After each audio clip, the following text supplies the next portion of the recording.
ကျွန်တော်လည်းမျိုးသားမဟုတ်ပါမမလဲတော့သူနေနန်းထွန်းတော့ဝါခမောက်ကိုလွယ်လို့လေရရတယ်ကျွန်တော်ဘဝကြည်ပြင်းလာရတမှုမျိုးကိုရောက်ပေအင်းမဲမျိုးသားမဟုတ်ပါမမလဲတော့သူ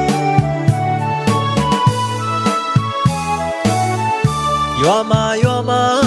ပဲတွေပြောင်းတွေဆိုင်တဲ့ခါ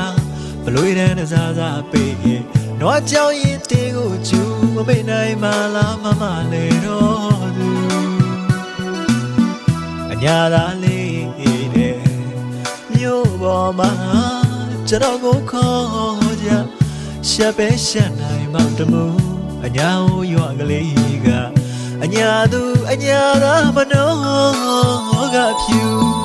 ဘသူတွေပဲလို့ပြောတော့အညာတော့ကိုတော့မမေ့နိုင်တဘူးပြန်လာပါမယ်မမလဲတော့သူ